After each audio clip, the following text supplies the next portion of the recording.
is from Indian Creek Elementary, Maria Jose Flores.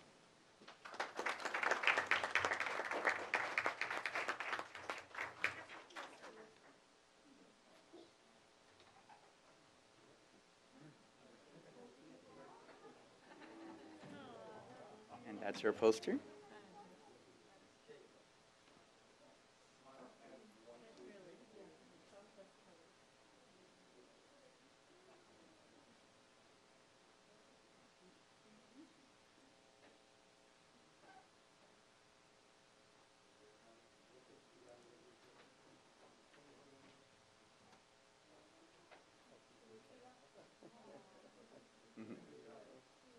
Great job.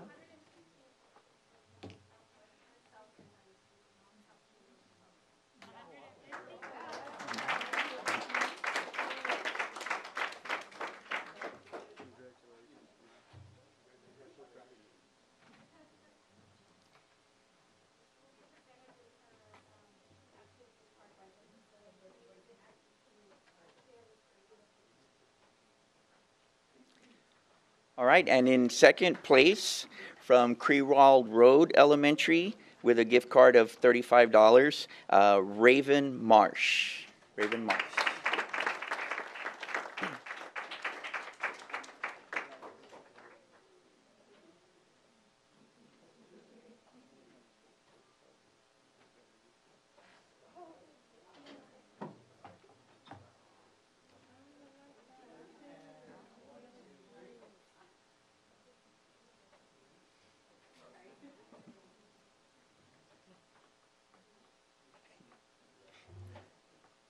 You got it, sir.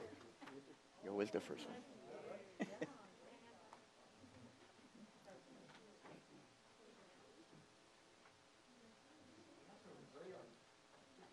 Yes, we do.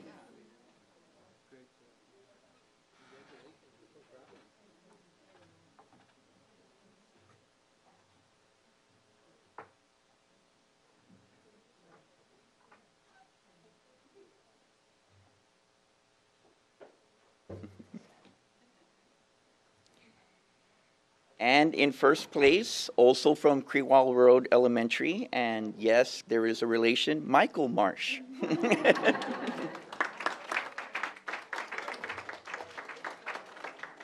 That was a $50 gift card.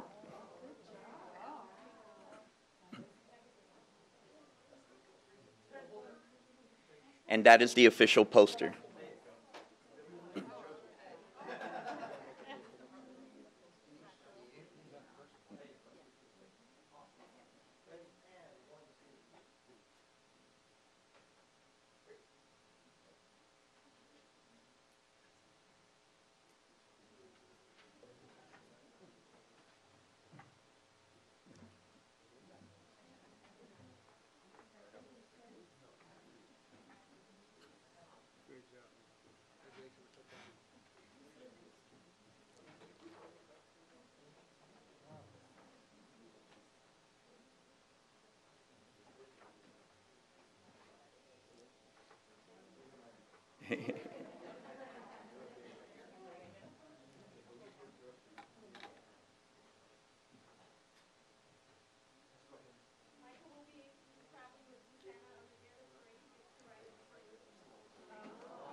So do we have any family members in the audience? Would you please stand?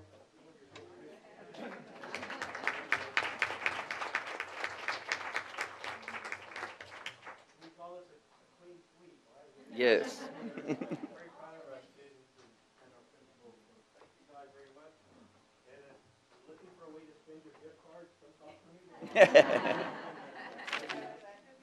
I do want to thank Gustavo Menendez, who's our fine arts teacher at Indian Creek, and also Mr. Brent Osner, who's also at Creewald Elementary, for their support of these students. Thank you. Well, you know, I've been on the board almost 20 years and I've never gotten a gift card. I think next year I'm drawing a poster. Never drawn that good. Okay, board members, at this time, the consent agenda. You've had it before you. Any questions? No, I move that we approve the consent agenda. I second. We have a motion and a second. Any discussion? Hearing none. All in favor, please say aye. Aye. All opposed, same sign. Thank you. This time, Palmetto citizens to be heard. Anyone sign up? We have some people signed up, but I think there was a people coming for the recognition to the board. Okay, so we're all good? Yes, after citizens to be heard. Okay, hearing no citizens to be heard, at this time, the rest of the meeting is gonna get a little boring. So I'd like to break for about a minute, give you all a chance to, depart if you'd like. You're more than welcome to stay. Okay, but at this time, although all of you that were recognized and that came for the recognitions, you are free to leave. Congratulations. Thank you so much.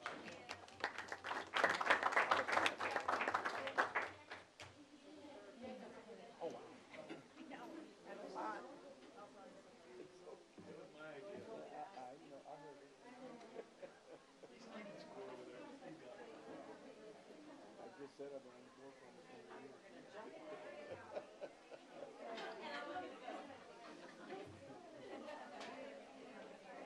I got it personally.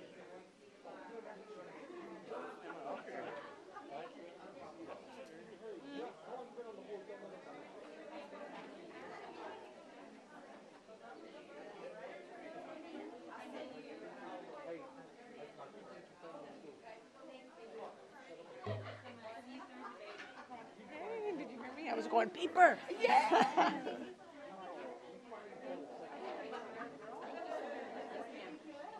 Uh-huh.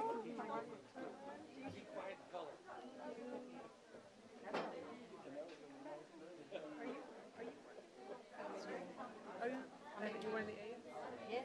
Oh, good for you. I'll come by. I will. Okay. He's got the flu. Yeah, I'm gonna let him know.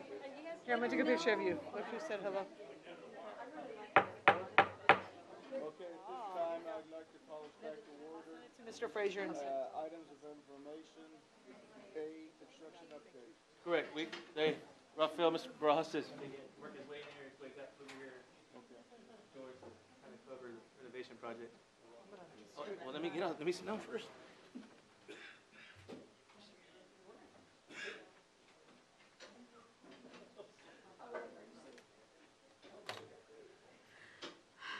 Apologize for that delay. It was hard to get in.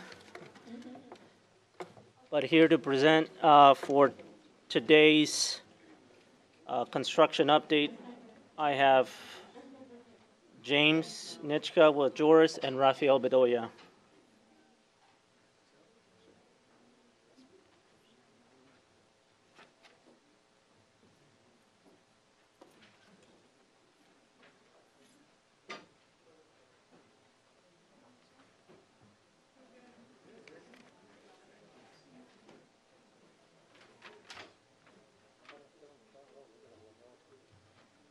How you doing? I'm going to just go through the pictures. Good to see you. Go to the page of the pictures.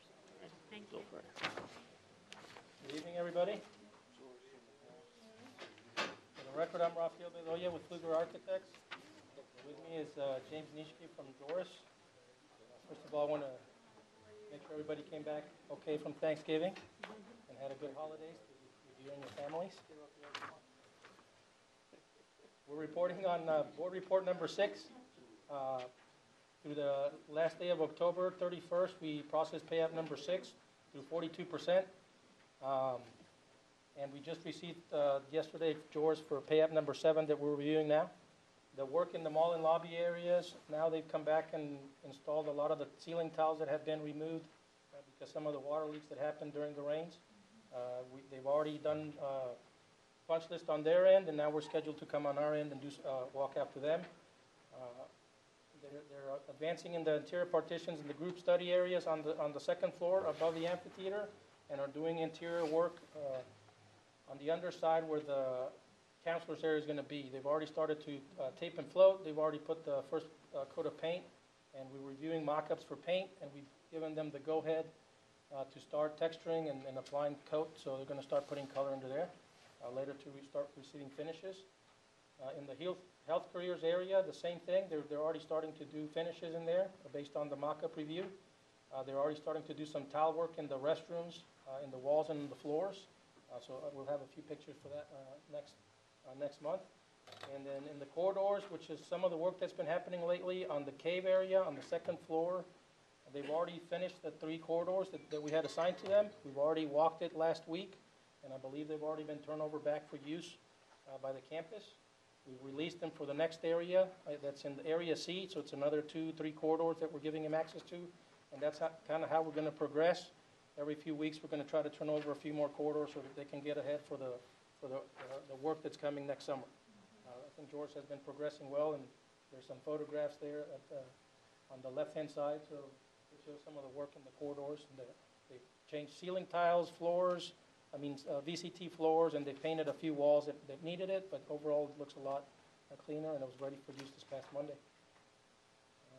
They're continuing doing some fire alarm work after hours, and that's going to continue probably throughout the rest of the semester and into the next summer. I guess we had a handout that we passed along during the subcommittee meeting that just kind of showed the layout, how we're going to be progressing through the corridors, that we coordinated a little bit with Ms. Bunsen and her staff and facilities. And that's not set in stone, because depending on testing or anything, we might have to shift around areas. But more than anything, we kind of have a good plan to go forward. So.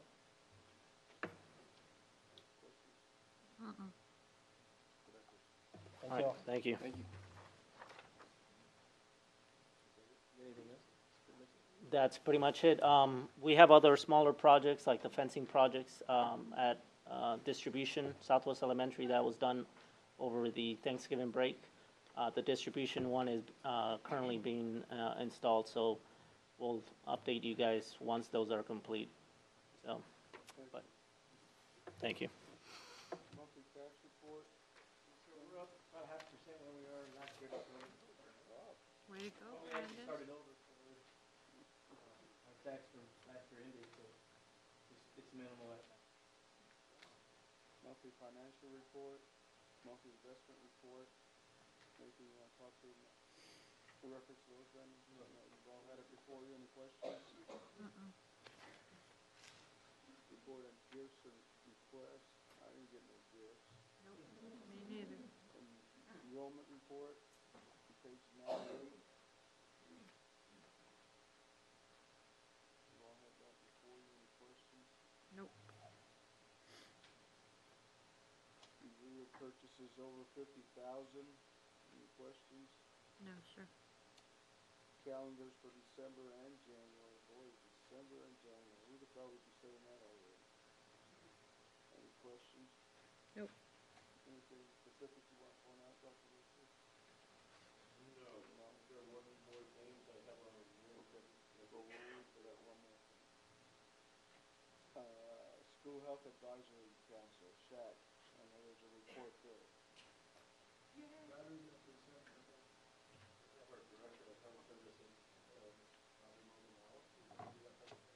Yes. Just 1 second, please.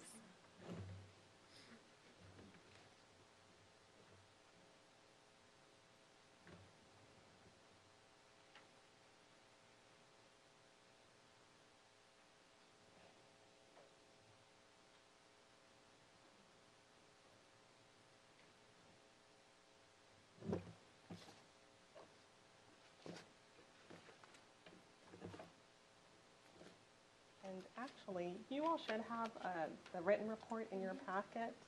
You all do perfect. So good evening, and I'm going to present to you the SHAC Board report for the 2017-2018 school year.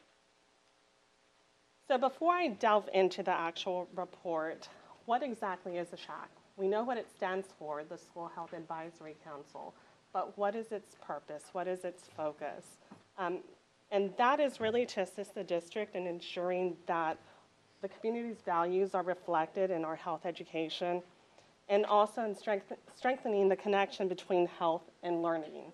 In its most simplistic form, healthy kids equal learners, successful learners. So the SHAC vision statement is that we believe schools, families, and communities can work in partnership to develop responsible and informed future citizens. We will strive to ensure every child will have the tools to achieve physical fitness, to maintain mental wellness, and learn in a safe and healthy environment. So in order to carry out that vision statement, we have to follow a few steps. We have to have membership. So last year, we did have 14 members in our SHAC. We had 11 district employees. We had 1 community member and 2 parents. And you have names actually listed in the report. And with that, it's important to really recognize the people who play a role in the SHAC, because they dedicate their time to these after-school meetings and to really focusing on health and learning in our district, and that is very important. Then, of course, we have to meet, and by state law, we do have to meet at least 4 times, and it just varies yearly. Some years we may meet more depending on what's on our agendas. Last school year, we did meet 4 times. And then, of course, depending on what's happening, we discuss varying topics. And again, these topics all affect our students in their school environment. So it varies from our KSHAC, the Kids School Health Advisory Council, all the way down to a couple of action items that we had, which the SHAC actually worked on, like our district wellness plan, and the tobacco use survey, which we are actually implementing in December. So things of that sort. So the SHAC really does work towards goals to improve the health of our students. And really, I would like to emphasize the importance of the topics that reflect the needs of our student population and the community. We as a SHAC must be informed of the health challenges our students are facing and what's necessary to discuss to ensure that we're doing our best as a group and as a district to encourage health in our children, not only for academic success, but also so that they can learn lifetime healthy habits and be healthy and successful citizens. With that said, goals for this school year are to increase parent members and participation. The SHAC really should be comprised of mostly parents, so we are working towards that goal. In fact, at our first meeting this year, we've had 4 parents, so that's already doubled. So the future is looking bright, and I'm hoping that will continue to increase. We are also going to review our coordinated school health curricula and make a recommendation by the end of this year. We have a curricula that's been in place, or a curriculum that's been in place for a while, so we just want to make sure that we are implementing best practice for our students. And also, we want to integrate integral departments into the SHAC following the whole school, whole community, whole child model, really with the focus on safety, anti-bullying, and mental wellness. And there is the model on there that really serves as a framework for the SHAC. It's the child in the center, surrounded by about 10 different aspects of the school environment. So that's that. Any questions? Thank you. Okay, thank you. Online auction results. Yes, Mr. Kruger is going over, kind of just go over the process and the results. I know that we didn't have a whole lot of stuff in this year's auction compared to previous years, and so the results are a little down, but that's okay. Southwest ISD and the Lemons Auctioneer Online Pros hosted the online auction for the district from November 2nd, 2018 through November 12th, 2018.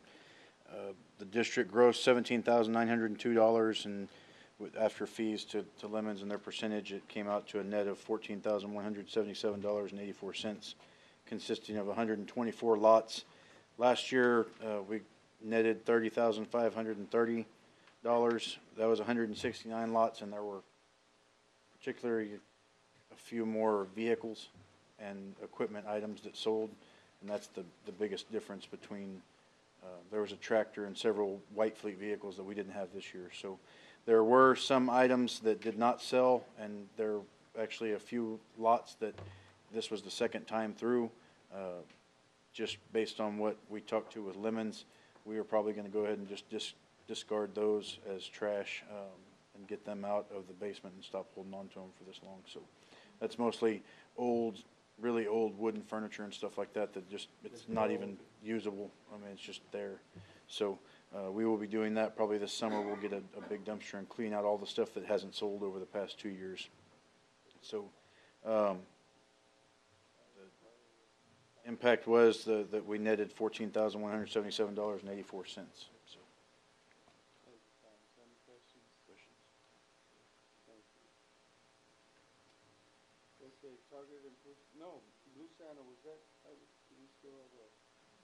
Just a friendly reminder that it is on December the 8th will be the actual Blue Santa parade, and we encourage any of trustees who can make it away. I'm sure we make it every year. It's really a neat event to be at. So we will gather more information as we approach to the 8th, but some of you can continue to make that and see the. No, he was talking about the auction in terms of the Blue Santa parade. He was talking about that Blue Santa's going to land in a helicopter. I thought we built a helicopter or something.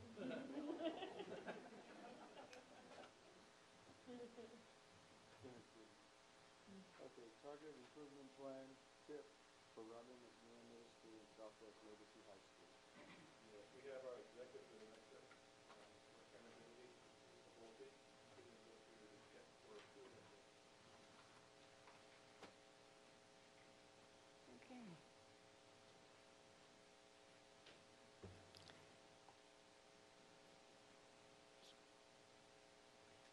Good evening. So we have two campuses that were given the label of comprehensive support from TEA. And as a result of this label, they were required to create a targeted improvement plan, or TIP, and submit that to TEA. So we're bringing those to you so that as an item of information this evening.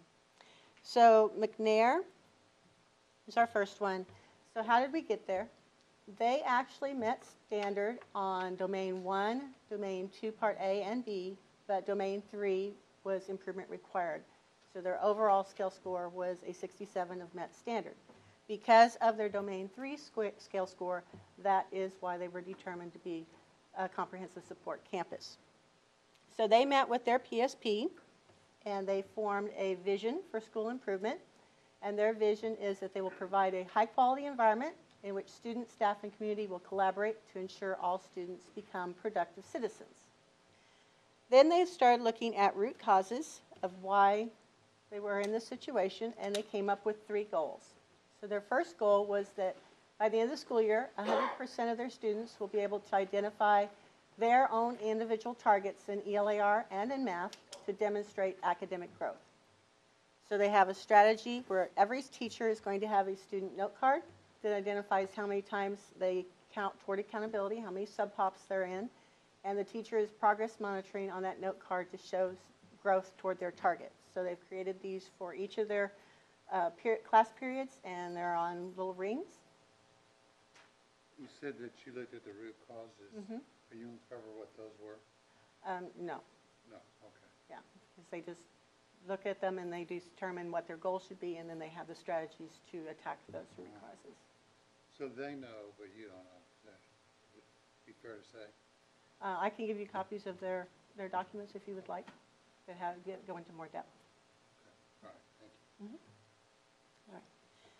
So they have a number of activities that they're doing to make the strategy happen. They're going through professional development. They're reviewing STAR scores with the individual students and sharing those targets with the students. The students are progress monitoring their own progress in all of their content areas. They're doing PD with teachers on analyzing passages and questions. They're doing training on rigor. So what? which is a closer look at rigor and relevance. They are doing common assessments and TEA created interim assessments and benchmark tests and other assessment. And then they're having meetings on those to discuss the results, how many students are meeting their target, and then intervention plans for reteaching. So they want to increase at a minimum of 10% at the MEETS level in ELAR reading in order to meet their target for Domain 3 in ELAR reading. Their second goal focuses on math. So they're going to, through effective planning, they'll be unpacking the TEKS and delivering of instruction. So their target goal for academic growth will be met, which they want a growth measure of 80%. So they're using depth of knowledge planning to unpack the TEKS for 100% of the units that are taught. So the activities that support that, they're doing PD on unpacking the TEKS. They have classroom leaders that are ensuring that the teachers are unpacking the TEKS for each of their performance assessments. They're being trained on design and align, and that's in coordination with Gear Up. They're training on MCL on their Get Better Faster strategies. And they're having, again, assessment data meetings with teachers on their results, facilitating implementation of depth of knowledge. And then they're conducting walkthroughs. They have a goal of 300 walkthroughs for the year. And then they are doing monthly T-test calendars to make sure that they are reaching every classroom. And they're having a specific target as they go into those classrooms that they're looking for. And by the end of the year, there should be implementation of depth of knowledge without the supervision of their MCL or their academic coach. And their goal is that they will have a growth increase in math of at least 21%. Their third goal is focused on 7th grade writing. So their strategy is that they're going to write in all grade levels, 6th through 8th grade, in all content areas. So they're working on making sure all the teachers are familiar with APE, Answer, Prove, and Explain, and implementing that in all content areas. And their students are incorporating that in their weekly avid writing in their binders. The teachers are all going to be trained on writing across the curriculum and writing strategies and expository endeavors and excellent expositories. And they're going to be bringing in a writing camp for their students. They're doing campus-wide writing and scoring with the district rubric, and giving feedback to the teachers and the students. And this is 6 through 8 that they're doing this collection. And their goal is that by the end of the year, their writing scores will have increased by 14% at approaches, 5% at meets, and 5% at masters to meet their target for Domain 3. Legacy is working with their PSP, who's Sylvia de la Pena, and their accountability ratings for Domain 1, they were at Met Standard. Domain 2, Part A was Improvement Required. Domain 2, Part B was Met Standard. Domain 3 was a 39, which is Improvement Required. Their overall standard was a 61 of Met Standard. So because of their Domain 3, they also were identified as comprehensive support. So their vision for improvement is that every student reaches their highest potential, giving their best and nothing less, supported by teachers providing mentor relationships for the highest rigor possible. So their first goal is that 44% of all students will meet or exceed their grade level standards in all core tested areas. And their strategy is by implementing the 4 PLC components with an emphasis on data analysis. They'll be reviewing and disaggregating data, and teacher leadership will increase their capacity to facilitate data conversations. So different activities they're doing a lot of training also on data analysis, accountability system and instructional implications, on effective PLCs. They're using the Get Better Faster model also. They're actually developing a handbook around the four guiding questions. They have PLC blocks weekly with content, and they meet and discuss and deconstruct the TEKS at that time and plan and align their lessons. Lisa, what is a PLC? That's a professional learning committee. So they have Since we're on that, Lisa, Mhm. were they appointed to us, or did we select them? The PSP? The PSP, we were able to select from a list given to us by Region 13. There are certain people that are approved by TEA to be a PSP provider, and Region 13 gave us a short list to choose from. Mhm. And who is paying for them? So for the comprehensive support campuses, Region 13 is paying for them. We are not paying for the PSP for comprehensive support campuses. So, the professional learning committee, community, they're going to talk about not just the data analysis and accountability, right? They're gonna learn how to deliver the instruction better, or? There's a lot of different trainings that they're doing through their PLC time. So every content teacher goes through a PLC weekly. Yes, but is that also includes delivering the lessons better, or? Yes, lots of things to strengthen their teaching practices. Okay. So they're using the Get Better Faster model. They're doing, they're using the four guiding questions to kind of, as their framework for these meetings, to make sure that they are productive meetings. And are you involved in these meetings, Delila? Yeah, well, I met with the PSP just to make sure that those goals are aligned with also the district goals. So part of the work that we definitely want to be happening during the PSP time is the unpacking of the teams. This is something that since last year we've been training the principals, and then we started with the lower grades. So we want to make sure that that work is also being duplicated, and the principals have also been part of that work in the middle school and the high school, but that's happening during the POC time with the teachers. So now even Bonnie has been going in through the POC time to make sure the teachers understand what's the why of the three presidents. So the teacher is not new, but the fact that we are going back and unpacking the teach, and when you unpack the teacher, that there's three parts of the teach, it has to do with the content. So if in the years past, even though you've been 20 years teaching, there is still a way for you to go back and get even more thorough, and that rigor level in order for us to be able to increase the master level and the meets level of a student's performance. So in the past, we've only been saying, learn the biology, the life cycle. We're now going deeper. What about the life cycle? Instead of just reading through the teach, is really unpacking them and really understanding the three parts of the teach. This is other part of the work. All right. Their second goal is focused around ELAR, that 45% of all students will either meet or exceed their grade level standards. These numbers may seem low, but these are actually targets set by the state because this is part of the ESSA alignment. So they're doing training and developing systems for their TEKS deconstruction, so that'd be unpacking the TEKS, and analysis and instructional adjustments. So they have another number of activities that they're doing specifically with ELAR around TEKS deconstruction and training with TEKS and assessment alignment, data analysis, and creating aligned assessments and analyzing that data.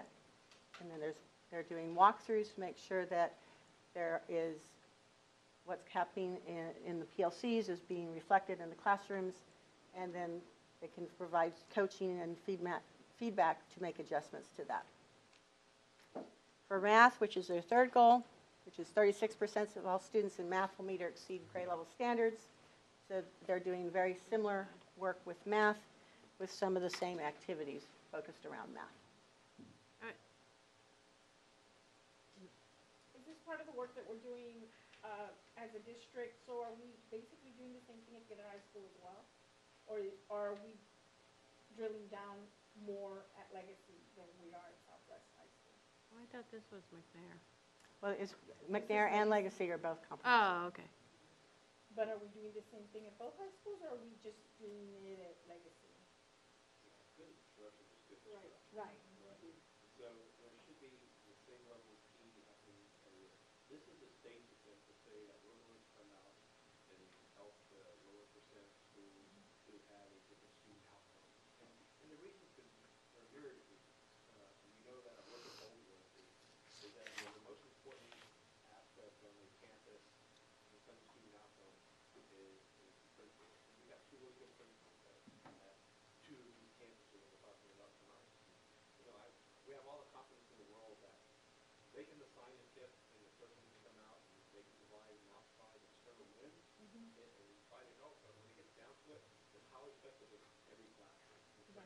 what you're seeing here is an example of the focus on these campuses because their student outcomes weren't at par.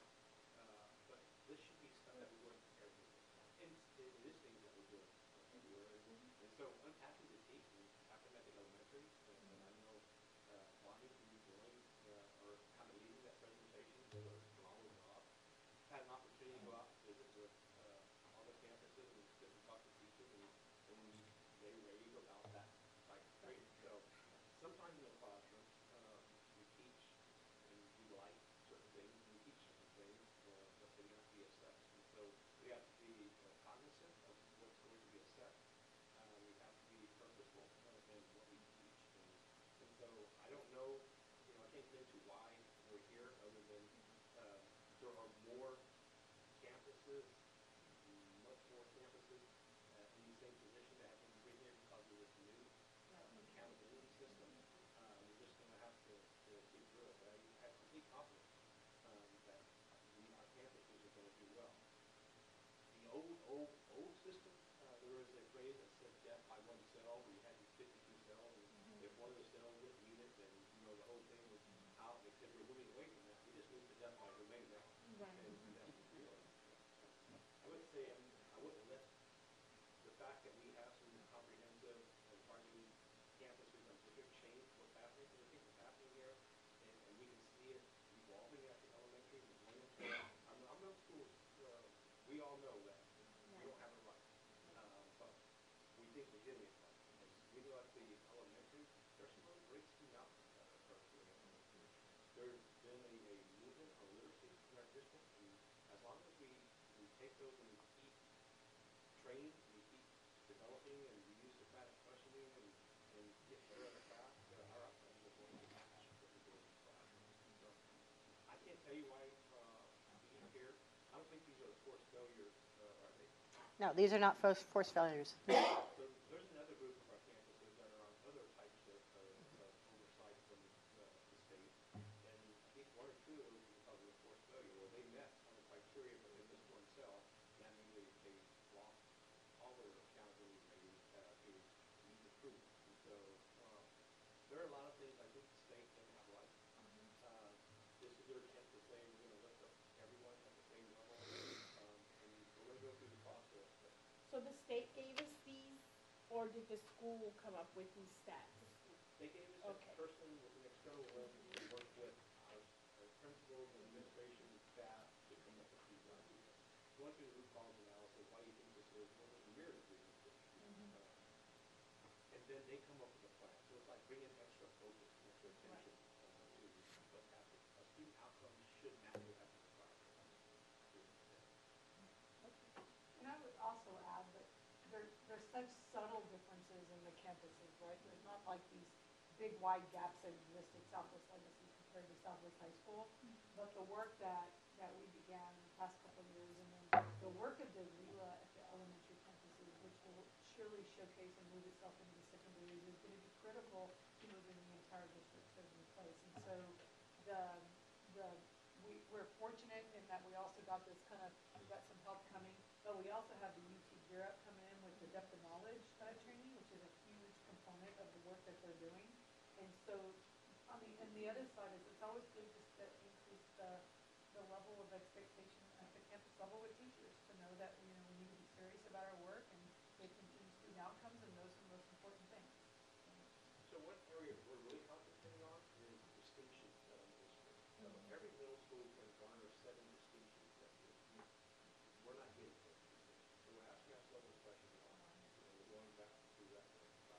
And I know they set the goals around distinction last year and this year. And so we have to, we just have to embrace the fact we have to get better at it. And that's just the bottom line. And I think you're going to see a lot of good results when we put out this year. Right, Julia? Yes, sir. Well, and it goes back to the accountability. The accountability changed, and this is something that as the state is changing, our accountability, we have to now change and come up with that plan to better prepare ourselves for that new accountability system. But in the end, is like as a whole, what worked in the elementary, now we're trying to duplicate that same thing that happened in the elementary that was successful. We want to be able to do that in the middle school and as well at the high school. So we're not waiting, for us to hit or I mean, we definitely do not want to have our campuses in that situation, but we have found something that has worked in the elementary and that principals embrace it in the elementary and the middle school as well. So now we're going in there and training out all the different levels, which is teachers, assistant principals, academic deans. So, you know, basically last year, our focus was principals, academic coaches in the elementary, and now we're just going deeper with the work that we did last year. So we wanted to share this information with you since we did have to turn this into TEA, so that you were aware of what the campuses are working on. Thank you. Okay, 7A and B will postpone till after closed door. Human resources, we have nothing listed. Item number 9, business and finance, consider approval of 2017-2018 district financial audit. Yes, sir. As you know, every year we have to hire an external auditor to come in and basically look at all our books and do a formal audit. And tonight we have with us Derek Walker from Coleman, Horton and Company. He's going to kind of go over his findings with you guys and answer any questions that you may have. And so you should have a book in front of you that is the audit. And so I'll turn it over to Derek. Good deal. Thank you. Thank you. See, Mr. Frazier read the agenda, so I was on it, huh? I'm going to try to keep it short and sweet tonight. Briefly, I'm up here because the Texas Educational Code requires an audit to be done. And it's got to be done by a certified public accountant, and it's got to be completed 150 days before the end of the year, which is January the 28th for y'all. So by approving the audit tonight, we're fulfilling both those requirements, and we can mark that off our list. I want to first just thank your staff and administration for all the hard work that they've put in to getting this audit done. It's about a 3-month process, you know, from start to finish, and we just appreciate the help in getting that ball rolling and getting it all wrapped up. Briefly, I just want to go over my opinion letters and go over fund balance. That's kind of what I've gathered is the important things and presenting in a board meeting. Luckily, there's no findings to report this year, so regardless of what Brandon tells you or not, there wasn't any budget over expenditures, anything with compliance or anything like that. And thus, we have 3 opinion letters in here. I don't know if you want to, I'm just going to make you flip to a couple pages. On page 4 and 6, this is the only thing in this audit report that's ours. Briefly, it states we audited the district's financial statements for the year ending August 31st, 2018. Did so using accounting and auditing standards generally accepted in the United States of America. Goes on to state that the financial statements are the responsibility of management in the district, and our responsibility is to provide an opinion on those financial statements. Looking down there, close on page 4 is where our opinion is. We believe that the financial statements present fairly in all material respects the financial position of the district as of August 31st, also known as a clean or unqualified opinion. Now, there are 2 other opinion letters we have here. They're in the back. You don't need to turn to them. So I've mentioned if the district receives federal funds, it's supposed to have an audit on its internal controls, compliance, and other matters. That was a clean audit opinion as well. And then if the district receives over $750,000 in federal funds, it's required to have an audit on its major federal programs. That was also a clean or unqualified opinion. So congratulations to the district in that regard. I do want to mention one thing. I've always mentioned in the past that there's 2 sets of financial statements. One as a private sector company would present, and the other one's what we look on a month-to-month basis. There was a new accounting standard that came about called GASB 75. Had to deal with how the district accounts for its other post-employment benefits. Now, if any of y'all have been on the board for over 4 years, we went through the same thing with the pension, TRS pension, in which there was a prior period adjustment to that. Same thing here. This is an actuarial determined liability. It's an unfunded liability. Doesn't mean you're making no payments on it. But it has to do with how the district accounts for the health insurance, the retirees' health insurance. And I just wanted to mention, I'm not going to go over those financial statements because this standard really messed up the comparability from year to year. And I don't think we'd be spinning our wheels if we were trying to compare them. But I wanted to let you know that prior period adjustment amounted to $49 million. So in essence, what this standard's saying is if all the districts in the state of Texas went down, sold their assets, paid off their debt, they would still owe, this is the promised benefits to educators. You know, these are the promised benefits over the future. So it's not like a bond payment. But I also wanted to mention, just in case y'all are in a seminar, and hey, my auditor's never said anything about that. So, if you'll turn to page 22, these are the financial statements y'all look at on a month-to-month basis. These are your fund financial statements. Just going to go over 3 or 4 numbers here, and if y'all don't have any questions, I'll call it a day. So in this first column is your general fund. So in essence, this is your profit and loss for the year. Shows your revenue and expenses. About 3/4 of the way down, the first column is your general fund, your main operating fund. The general fund decreased, had a change in fund balance of $198,000 from the previous year. So y'all are basically operating about par during the year. The district did, out of the general fund, transfer $4 million to the debt service fund during the year, which a transfer out decreases your fund balance as well. So the total decrease was $4.198 million for the year. That left the district with an ending fund balance in its general fund of $63,156,000. Capital projects funds, that's a major fund just due to the expenses going out of it. Once again, y'all are spending those bond proceeds and a lot of money's going out of it. Capital projects, about 3/4 of the way down, it decreased $4.8 million from the previous year, leaving it with an ending fund balance of $9.7 million. All your other funds, your Title I, your child nutrition program, all that good stuff, I think debt service is thrown in there as well.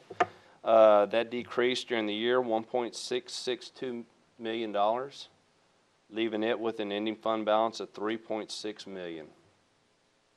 Overall, total fund balance for the district was $76,516,000. So,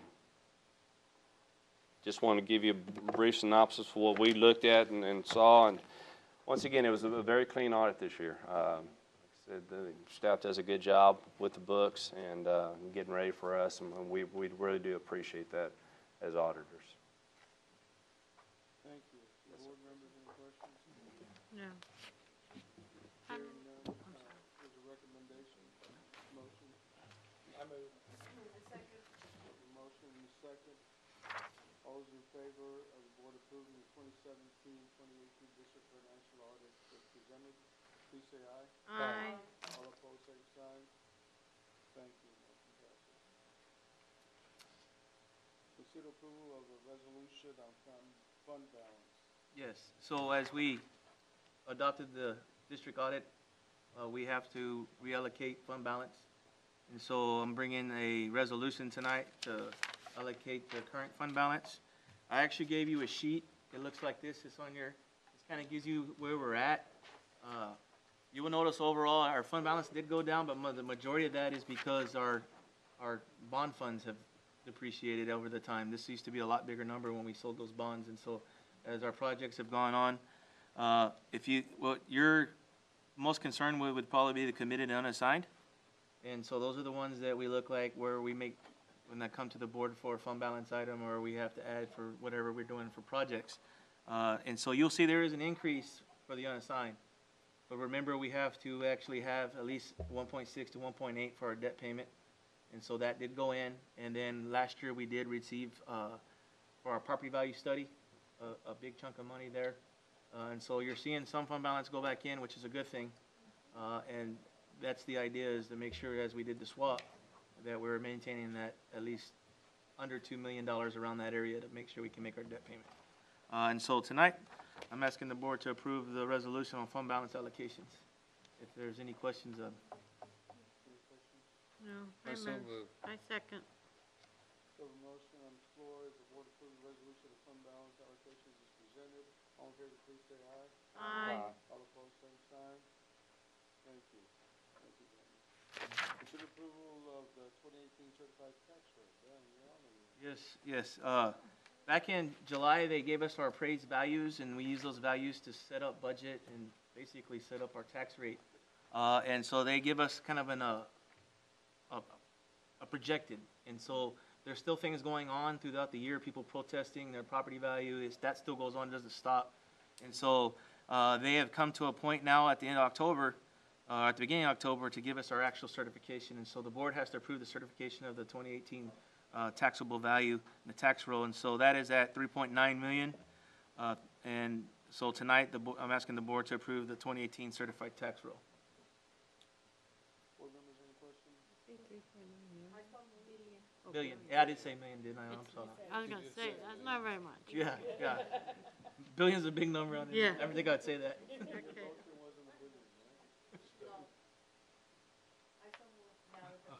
Okay. I second. We have a motion and a second, that the board approve the 2018 certified tax roll as submitted. All in favor, please say aye. Aye. All opposed, same sign. Thank you, motion passed. Consider approval of reimbursement resolution from fund balance. Yes, sir. So this is in lieu of our bond passing. So we would like to start getting into the design phases of some projects, and so we're going to start that. And so this is a resolution for bond council to allow us to use fund balance to get that project started, or what projects we want to do, and then reimburse fund balance when we have the actual sale. The sale won't occur until after we set our next tax, or right before we set our next tax rate, right before, after our appraised values come out in July. So there's going to be a window between July and the end of August that we will actually have our next bond sale for the bonds that we just got approved by the community. But this will allow us to start projects so that we don't have to wait till next September and all that to get things going. So this, I will be coming back if the board approves this in the future on some other projects and for some architects, design fees to get projects started, but we will reimburse the district back with the bond proceeds. Yeah. Yes, sir. Board members, any other questions? Nope. Second. We have a motion and a second, the board approve the reimbursement resolution as presented. All in favor, please say aye. Aye. All opposed, same sign. Thank you. Consider approval of a resolution of the board establishing criteria for accepting electronic bids or proposals. So we are trying to continue our paperless campaign.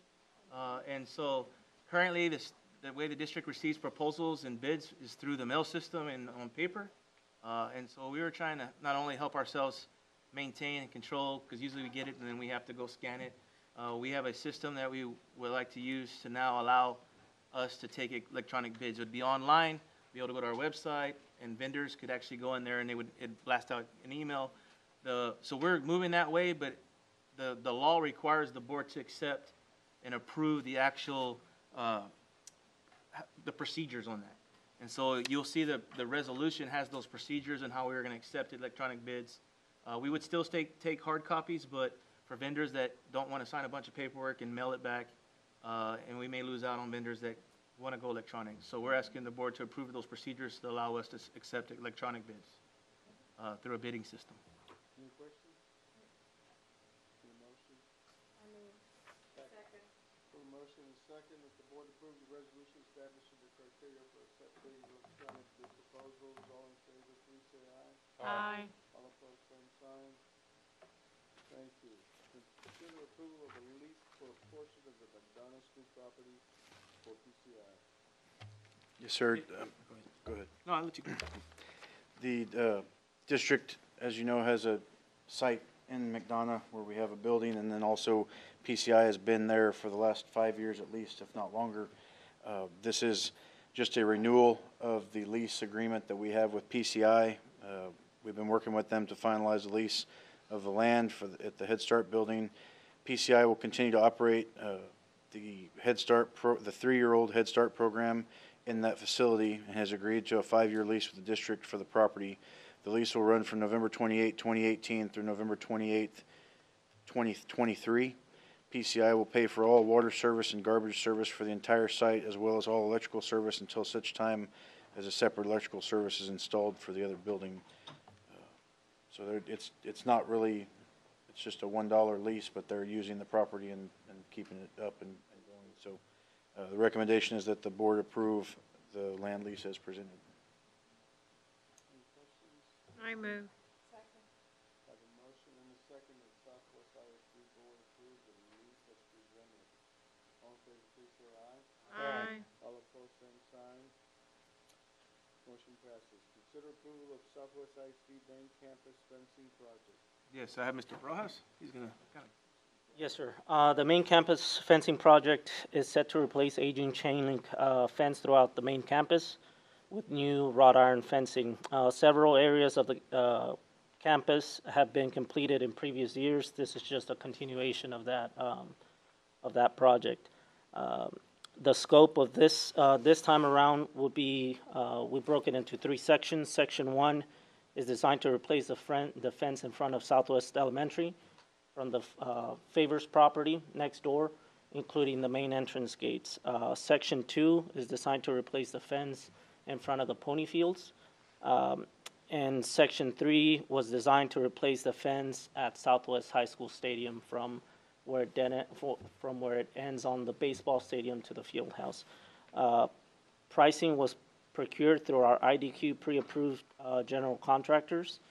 An RFP was submitted or was distributed on November 2nd, 2018, and bids were received on November 13, 2018, where 4 bids were received. Attached, you have the bid tab as well. Our bidders were CanCon, Marksman, SBM, and HAO. On the fiscal impact, the cost of this project will be out of fund balance. And our recommendation is that the board approve Marksman General Contractors for Section 1, Southwest Elementary, and Section 2, Pony Fields only. That would be for Marksman General Contractors on the amount of $134,000. Well, Section 1 will, so that'll so kind of going back in time, Dr. Versus said, hey, we had this fencing project that we were supposed to do over every year, and then somewhere I dropped the ball and I didn't. And so we're trying to finish at least that part off. And then the Southwest High School fence, we want to finish that, but we want to wait to see as we move forward with the Southwest Stadium and make sure if there's anything that's going to happen there, we don't have a fence there that we got to take down for construction. So before we make decisions on Southwest Stadium, we want to make sure that we don't add that in there. So right now, we would also want to add in front of Southwest High School. But as the highway comes this way, we're in contact with TxDOT to figure out how we can create a new entrance and then possibly get that road closed and turned over to us so we can expand Southwest High School parking lot. Brandon, the new road gonna go like toward the arches? The new road that comes into Southwest, yes. So the way they would set it up, it would come to the arches, and then we were able to take that road that's in front of Southwest and get rid of it, because they would turn it over to us, because we would own property on both sides, and the county usually turns that over. And then we could move that fence out and put that fence in, and then also actually expand the parking lot there, which is much needed, we know.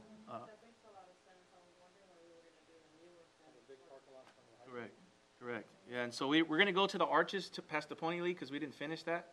And then once we get TxDOT in here and the highways in, and we get a new road and kind of that settled, we'd finish it. Ms. Bunsen was parked in the grass the other day in her heels. She was parked in the mud the other day. She was parked out there outside the gate. Yeah. And so this is I will say that for budget, for capital projects, as we're working through budget this past summer, that was really part of where we cut. So a lot of the projects are moving forward that we didn't have. There was a big difference on the bid. Yeah, and that wrought iron fence is expensive apparently. And then, so some of these items that were coming with some of these projects will be fund balance items. And so I just want to. Is this fund balance? This would be a fund balance because this is not in the budget. No. I move. Second. We have a motion and a second. Board approve the Marksman General Contractor for Sections 1 and 2 in the amount of $134,000 from fund balance. All in favor, please say aye. Aye. All opposed, same sign. Motion passes. Curriculum and instruction. A, consider approval of accountable healthcare staffing. We have this Aubrey Hogan who will be presenting some of the news that are now happening in our session.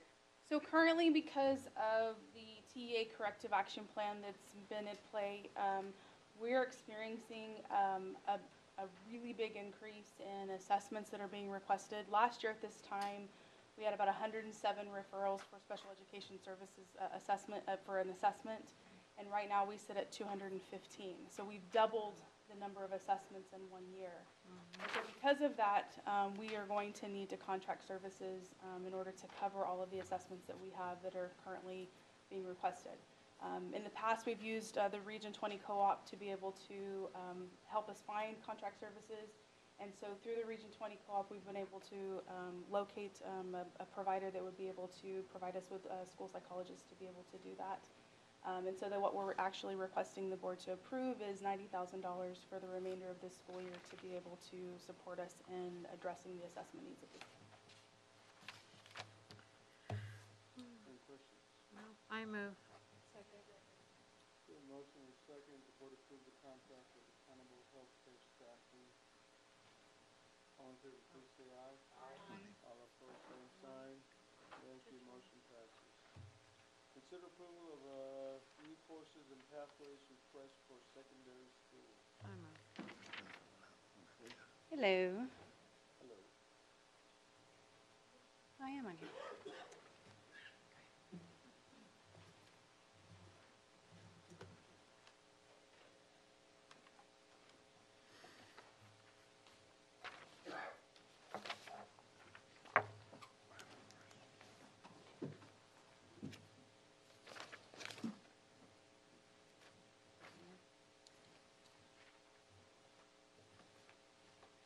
Good evening.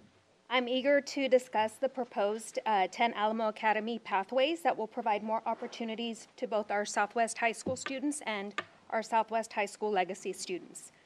Currently, CTE offers 16 pathways, and we're asking you to please consider the approval of 10 additional pathways in the areas of informational technology, aerospace, advanced manufacturing, heavy equipment, and health professions.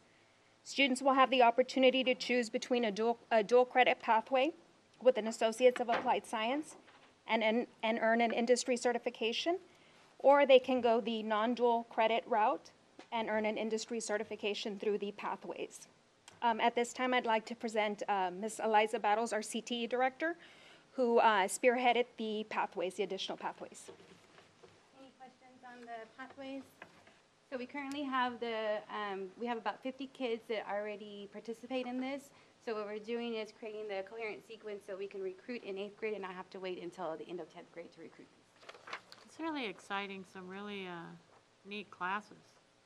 Really exciting. Can you talk a little bit about the opportunity for some of these students to end up in the associate's degree and if the PSI rating is still at the industry level certification? Yes, so currently, in order for us to do this, for the associates in the top part of it, they would have to be TS ready in April of their 8th grade year.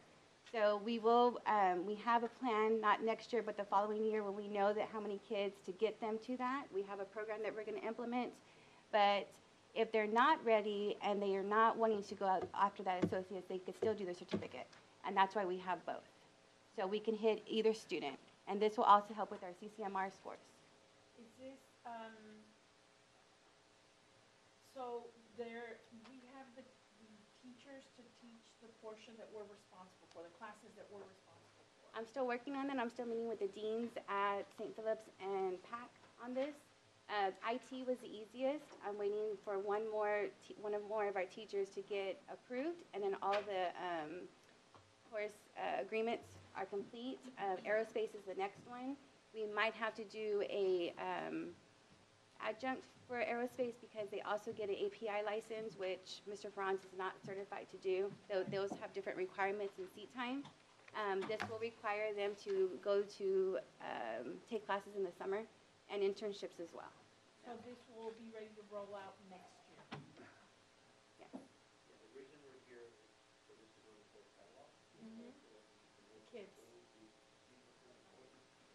It's really, this is the direction that Miles Elementary Board is really careful with, trying to create these pathways and opportunities, but it also requires teachers to go back and get additional credentials. So we may be coming back to try to offer some incentives for teachers to go back and do the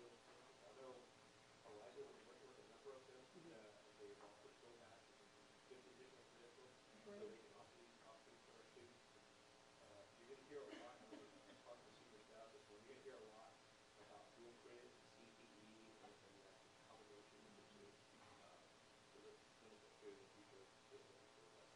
So this course catalog is going out to the eighth graders, hopefully by the end of this school year. End of January, we're hoping is our Yes, timeline. that's our timeline for Exposing master the schedule. Seventh graders or just the eighth graders? Right now, we're doing the 8th grade, like when we did the UIW, and then we're doing the parent nights and all that. It's kind of a series that we're working on. I don't see why we couldn't go down to Just so 7th they grade can if we start need to. thinking about it, Oh, right? definitely, Yes. to give And them they time. really have time to figure out what they want to do, right? And if approved, we'd like to come back in January to look at courses to make sure that they are in the course catalog. Very exciting. Any other questions or comments? Any other questions or comments? I move.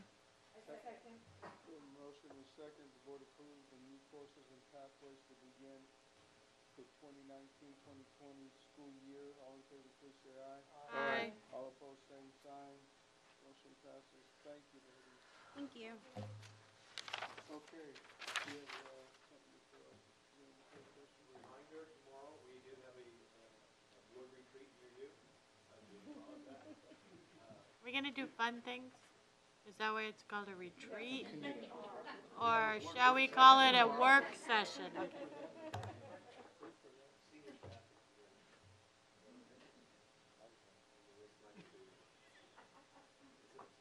Is it gonna be like jokes and stuff, or Yeah. you're gonna tell jokes and stuff?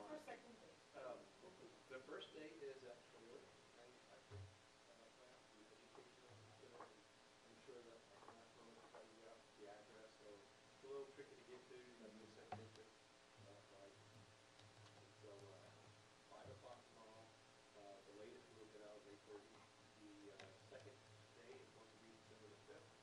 There'll be a training that the whole board is going to be with us, and, we don't have a location right just yet. It was gonna be at the same one, but Toyota couldn't do that day, so we'll find another location for that. Also, December 8th, we plan, we mentioned that 8 o'clock start, 10 a.m. start for that, and, that's it. Just, I would like to be able to say there's a football game this Friday, but I can't. But we're very proud of, the accomplishment, We do have a Southwest alumni coaching Friday at We WAC. don't want to hear about it. Hey, just plugging, you know. Okay, it's permitted by sections 551-001-551.146 of the Texas Government Code. We will go into closed session.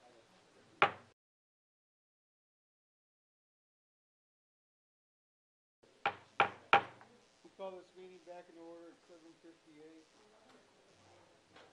Going back to item number, on the closed session, item number 8.